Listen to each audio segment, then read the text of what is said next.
हिंदवी स्वराज्याचे सरसंस्थापक छत्रपती शिवरायांना मानाचा मुजरा करतो। भारतीय राज्यघटनेचे शिल्पकार भारतरत्न डॉक्टर बाबासाहेब आंबेडकर यांना वंदना अर्पित करतो।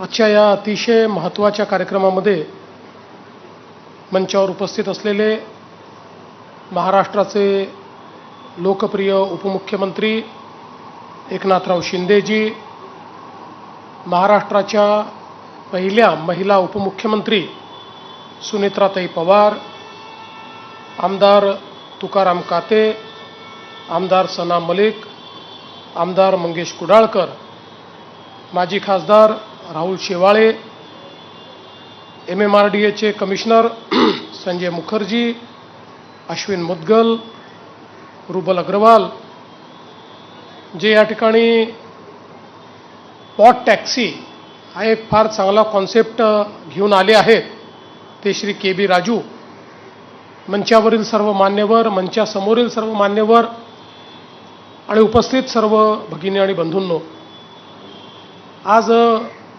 अतिशय आनंदाची गोष्ट आहे की Mumbai metro line 2B DN नगर ते मंडाले याच्या उद्घाटनाकरता आपण सगळे लोक या ठिकाणी उपस्थित आहोत।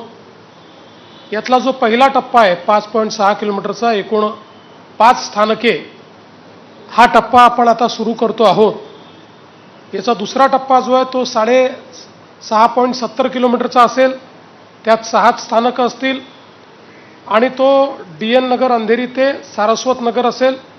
तिसरा टप्पा सारस्वत नगर ते चेंबूर असेल, हा 11.22 किलोमीटरचा असेल आणि याच्यामध्ये 8 स्थानकं असतील।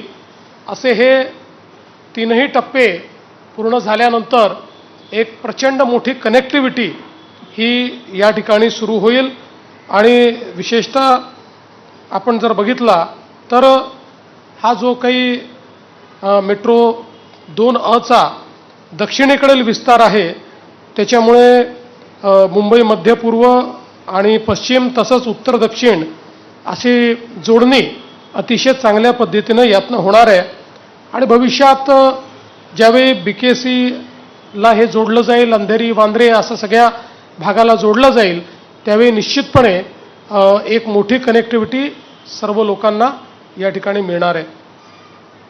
हार्बर लाईनची ही पहिली मेट्रो आहे की जी हार्बर लाईनला जोडते आहे, त्यामुळे त्याहीमुळे मला असं वाटतं की एक नवीन सुरुवात या मेट्रोच्या माध्यमातून होते। विशेषतः आपण जर बघितलं तर अतिशय चांगलं काम या मेट्रोचं झालेलं आहे। आपले J.कुमारचे नलिन या ठिकाणी आहेत, गुप्ताजी आहेत, त्यांनी अतिशय मेट्रोमध्ये वेगवेगळ्या टप्प्यांमध्ये अतिशय चांगलं आणि वेगाने काम केलेलं आहे। हे जे सगळे स्टेशन्स आहेत हे IGBC प्लॅटिनम मानांकित अशा प्रकारचे स्टेशन्स आहेत। आपण जर बघितलं तर या ठिकाणी जास्तीत जास्त या स्टेशनची रचना जी केली आहे ती सूर्यप्रकाश या ठिकाणी यावा, कमीत कमी लाईट वापरण्याची आपल्यावर वेळ यावी अशा पद्धतीनं याचं संपूर्ण रचना जी आहे ती केलेली आहे। आणि मगाशी आपण बघितलं की मंडालेचा जो डेपो आहे तो डेपो देखील इंजिनिअरिंगचा एक नमुना या ठिकाणी आहे, ज्याच्यामध्ये 2 मजली स्टॅबिलायझेशन्सच्या लाईन्स तयार केलेल्या आहेत। एका मजल्यावर 36 लाईन आणि दुसऱ्या मजल्यावर 36 लाईन, असा 72 लाईन असलेला हा कदाचित देशातलं सगळ्यात मोठं मेट्रो डेपो किंवा स्टॅबिलायझिंग यार्ड या ठिकाणी तयार करण्यात आलेला आहे आणि तिथेच प्रशिक्षण संस्था देखील ही आपण तयार करणार आहोत।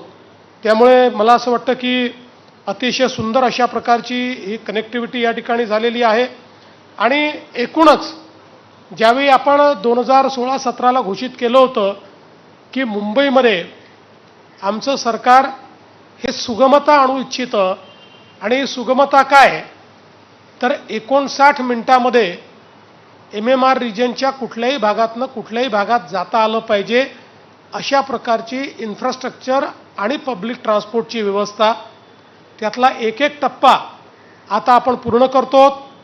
आपण जर बघितलं तर एकूण 337 किलोमीटरची मेट्रो याचं काम पूर्ण झाल्यानंतर जवळपास पूर्ण MMR रिजन आपण कनेक्ट करू. त्यामुळे अतिशय गतिशीलतेनं लोकांना जाता येईल. विशेषतः आपल्या सबअर्बन रेल्वेवरचा जो काही लोड आहे तो लोड कमी होईल. कारण सबअर्बन रेल्वेने 90 लाख लोक हे रोज प्रवास करतात.